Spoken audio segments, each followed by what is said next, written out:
Somebody been over here tonight? A common accusation these days. Of course not, she said. I'm just ready for bed. You're a whore. Come on, Stu. I'm sleepy. Let's go to bed. Who is he? He growled as he fell back against the door. Who is who? There's no one. I've been here all night with the kids. You're a lying bitch, you know that? I'm not lying, Stu. Let's go to bed. It's late. I heard tonight that somebody saw John Albert's truck out here a couple of days ago. And who is John Albert? And who is John Albert? Asked the little slut. You know damn well who John Albert is. He moved away from the door and took steps toward her, unsteady steps, and he tried to brace himself with the counter. He pointed at her and said, You're a little whore, and you got old boyfriends hanging around. I've warned you. You're my only boyfriend, Stuart. I've told you that 1,000 times. Why can't you believe me? Because you're a liar, and I've caught you lying before. Remember that credit card, you bitch? Come on, Stu. That was last year, and we got through it.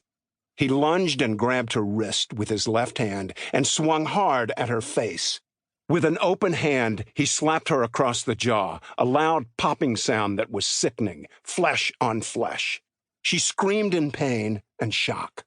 She had told herself to do anything but scream because her kids were upstairs behind a locked door, listening, hearing it all. Stop it, Stu, she shrieked as she grabbed her face and tried to catch her breath.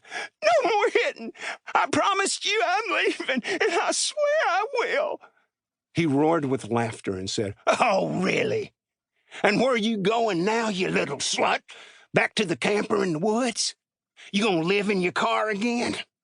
He yanked her wrist, spun her around, threw a thick forearm around her neck, and growled into her ear, You ain't got no place to go, bitch.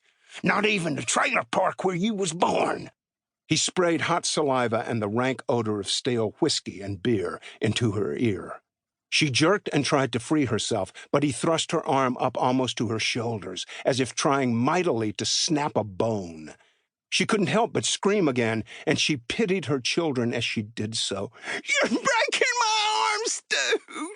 Please stop! He lowered her arm an inch or two, but pressed her tighter. He hissed into her ear, Where you going? You got a roof over your head, food on the table, a room for those 2 rotten kids of yours, and you want to talk about leaving? I don't think so. She stiffened and wiggled and tried to break free, but he was a powerful man with a crazy temper. You're breaking my arms, Stu. Please let go. Instead, he yanked hard again, and she yelled. She kicked back with her bare heel and hit his shin, then spun around and with her left elbow caught him in the ribs. It stunned him for a second, did no damage, but allowed her to pry herself free, knocking over a kitchen chair. More noise to frighten her children. He charged like a mad bull, grabbed her by the throat, pinned her to the wall, and dug his fingernails into the flesh of her neck. Josie couldn't yell, couldn't swallow or breathe, and the mad glow in his eyes told her this was their last fight. This was the moment he would finally kill her. She tried to kick, missed, and in a flash he threw a hard right hook that landed square.